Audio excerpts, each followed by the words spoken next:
नमस्कार, मैं हूं आंचल सिंह। खबर महाराष्ट्र से है। लगातार संजय राउत को लेकर बड़े सवाल पूछे जा रहे थे कि संजय राउत जेल से बाहर आए या नहीं। पात्राचाल घोटाला है और जिस मामले में जो केंद्रीय एजेंसियां हैं वो जांच कर रही हैं और इसी के चलते उन्हें जेल जाना पड़ा है। अब जब वो जेल गए उसके बाद से कई बड़े सवाल उठने लगे कि अब दूसरा नंबर किसका है। उसके बाद परिवहन मंत्रालय जो संभालते थे अनिल परब, उनका नंबर बताया जाने लगा। तो कुछ लोगों ने ये बताया कि उद्धव ठाकरे के जो बेहद करीबी होंगे वही जेल जाएंगे।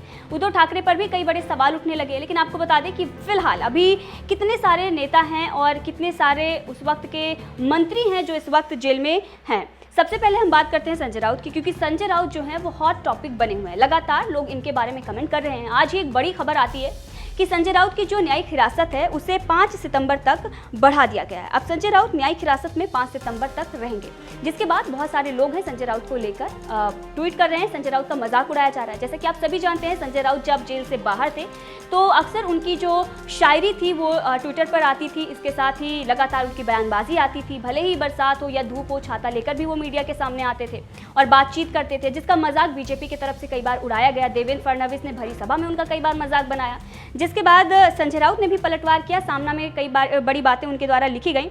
लेकिन अब लोग भी इस पर मजे ले रहे हैं। लोग ये पूछ रहे हैं कि 2023 तक या फिर 2022 तक कब तक वो जेल में रहेंगे और कब तक उनकी न्यायिक हिरासत बढ़ाई गई है। बड़ा लंबा खिंच गया है संजय राउत का ये जो कारावास है, जो वो जेल में है। और इसके साथ ही ये भी पूछा जा रहा है कि अब अगर संजय राउत और बाकी नेता बेकसूर थे तो क्यों उद्धव ठाकरे और बाकी जो नेता हैं वो बेगुनाही के सबूत पेश करके उन्हें रिहा क्यों नहीं करवा पा रहे हैं। ये बड़ा सवाल उठ रहा है। इसके साथ ही आपको बता दें कि नवाब मलिक का जो मामला है, आप सभी जानते हैं दाऊद से उनका कनेक्शन है। दाऊद से कनेक्शन होने के नाते ईडी जांच कर रही थी, जिसके चलते कई बड़े गंभीर आरोप उनके ऊपर लगे और वो भी जेल में है। फिलहाल उनसे भी पूछताछ चल रही है। कई बड़े खुलासे भी हो चुके हैं कि किस तरीके से इनडायरेक्टली पैसा मिल रहा था एनसीपी को, और दाऊद के जो गुर्गे थे वो एनसीपी में काम भी कर चुके हैं, ऐसा भी खुलासा हुआ है। खुद इस पर नवाब मलिक ने बयानबाजी की हुई है, उन्होंने भी इस पर बयान दिया है। इसके साथ ही कई बड़े खुलासे उनको लेकर हुए हैं। वहीं पर अनिल देशमुख आप सभी जानते हैं, सबसे पहले अनिल देशमुख ही गए थे। उद्धव ठाकरे सरकार में गृह मंत्रालय संभालते थे और अनिल देशमुख के कई बड़े केस रहे हैं। लेकिन जो मुख्य केस रहा है वो 100 करोड़ वसूली का था, जो परमवीर सिंह ने खुलासा किया था, जिसके बाद परमवीर सिंह पर कई बड़े आरोप लगाकर उन पर शिकंजा कसने की कोशिश उद्धव ठाकरे सरकार से की तरफ से की गई, लेकिन नहीं कर पाए। और रश्मि शुक्ला, जिन्होंने फोन टैपिंग मामले में जो कुछ भी उजागर किया था, उसके बाद एक बड़ा घोटाला सामने आया था, उसको लेकर उन पर भी दबाव बनाया गया कि इस मामले को हल्का कर लें और फिर अनिल देशमुख को बचाया जा सके। लेकिन अनिल देशमुख को नहीं बचा पाए और अनिल देशमुख अभी भी जेल में है। उद्धव ठाकरे की सरकार भी चली गई है। इसके साथ ही नवाब मलिक, जैसा कि आप जानते हैं, अल्पसंख्यक मंत्रालय उनके हाथ में था, उद्धव ठाकरे सरकार थी और जब उद्धव ठाकरे सरकार थी उसी वक्त उनको जेल जाना पड़ा था। लेकिन कोई भी उनके तरफ से उनकी सहायता करने के लिए नहीं आया। यहाँ तक ये भी बताया गया कि एनसीपी के ही नेता इसलिए जेल जा रहे हैं क्योंकि उद्धव ठाकरे की इसमें कोई चाल हो सकती है।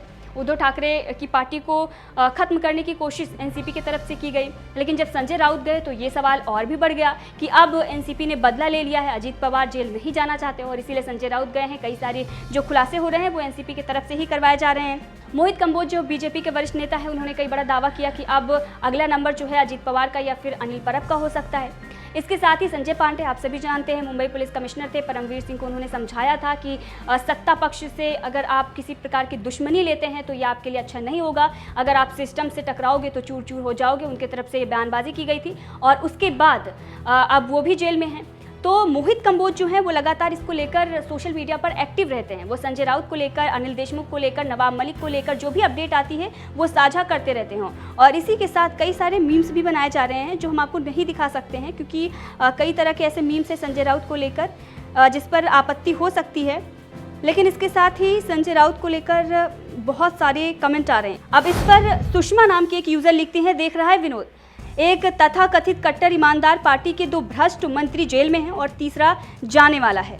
इस पर गोविंद शर्मा नाम के एक यूजर लिखते हैं कि अरे मनीष सिसोदिया के चक्कर में इसे तो भूल ही गए। खैर, अब किसी को याद तो आई, सबका नंबर आएगा। इसके साथ ही एक यूजर लिखते हैं कि लगता है अंदर से खोद के उखाड़ा जाएगा पूरा का पूरा।